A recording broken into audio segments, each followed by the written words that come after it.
La Croatie, c'est les remparts de Dubrovnik, c'est les plages de Hvar, c'est le Černi Resort et le palais de Dioclétien. Et puis la Croatie, c'est l'azur de l'Adriatique, c'est la solitude de Korčula, c'est un bijou de culture et de nature. Mais la Croatie, c'est aussi le football.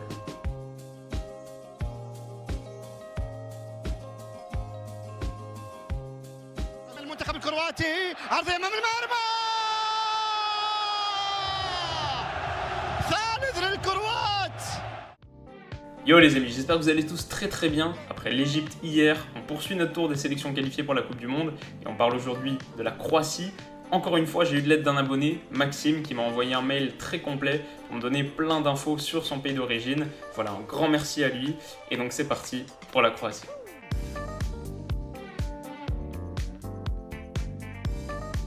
Alors la première chose à savoir, c'est que les Croates sont vraiment pas vernis au tirage au sort. Cet été, ils ont hérité de ce qui est sûrement le groupe de la mort de cette Coupe du Monde, en présence du Nigeria, de l'Islande et de l'Argentine.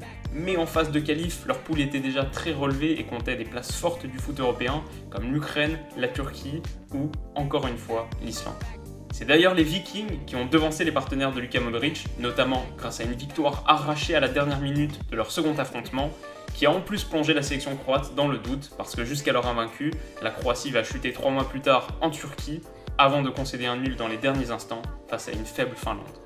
Payant cet écroulement tardif, le sélectionneur Ante Kacic est limogé à une journée de la fin des phases de qualif, une rencontre cruciale face à l'Ukraine qui est deuxième ex-aequo avec la Croatie, la place du barragiste. Mais au stade olympique de Kiev, où se jouera la finale de Ligue des Champions ce week-end, les hommes du nouveau coach Zlatko Dalic vont avoir un sursaut d'orgueil décisif. Kramaric inscrit un doublé et endosse le rôle de sauveur de la nation. La Croatie jouera les barrages. Ils y retrouvent la Grèce, mais cette fois les coéquipiers de Modric ne tremblent pas. C'est d'ailleurs le milieu du Real qui montre la voie en inscrivant un penalty. Kalinic double la mise quelques minutes plus tard, avant que Perisic puis Kramaric ne corsent l'addition. Le score final sera de 4-1 et l'essentiel est joué car au match retour, au Pirée, les Grecs ne parviennent pas à faire sauter le verrou croate. Et enfin, après bien des péripéties, la Croatie obtient son billet pour la Russie.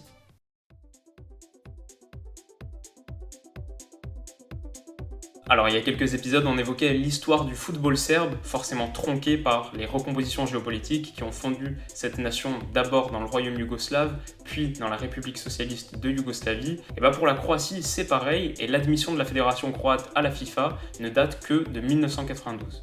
Pourtant, dans ce laps de temps réduit, la Croatie a réussi à se forger une belle histoire avec en point d'orgue un mondial 1998 exceptionnel.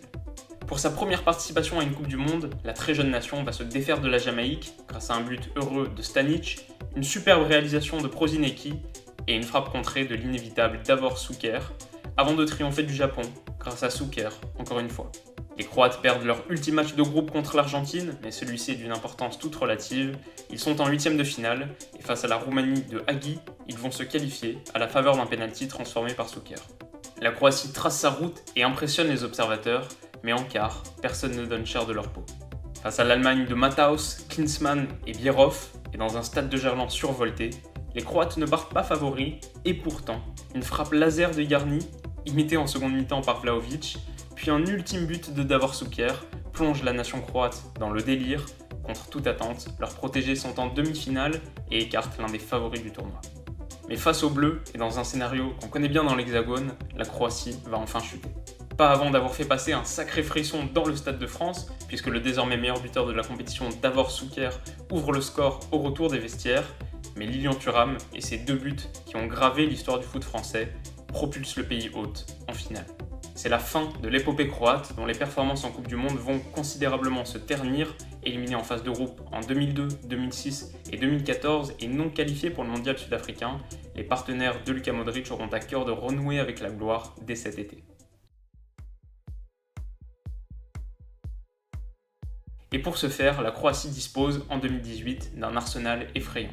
Subasic a connu une saison compliquée en club et en sélection, et son niveau reste une interrogation, mais la défense croate s'est considérablement renforcée, emmenée par un Dejan Lovren qui est l'un des piliers de Liverpool et qui forme avec Vida du Beşiktaş une charnière expérimentée. L'équipe au damier peut compter sur la révélation Vrsaljko qui est en train de pousser Juan Fran sur la touche à l'Atlético Madrid.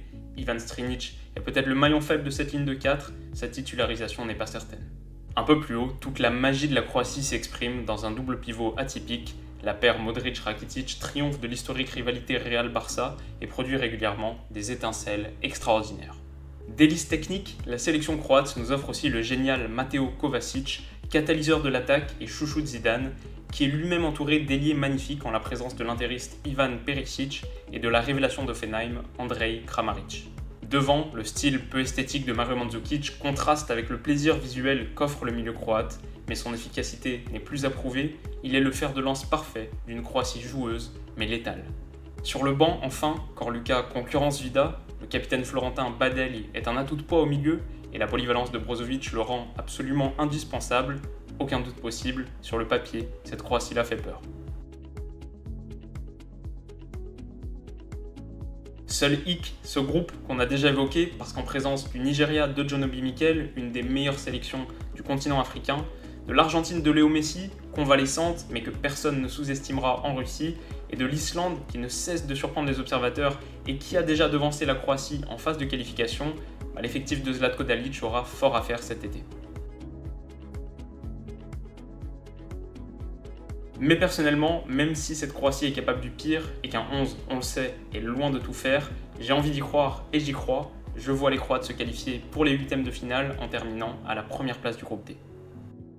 Et vous, qu'est-ce que vous en pensez? Est-ce que mon jugement est trop optimiste? Qui est-ce que vous voyez sortir de ce groupe de la mort? Et est-ce que la Croatie a le potentiel pour être l'équipe surprise du mondial? Faites-moi savoir tout ça dans les commentaires. Pour être aussi spectaculaire qu'un retourné de Mario Mandzukic, Objectif Coupe du Monde a besoin de votre soutien.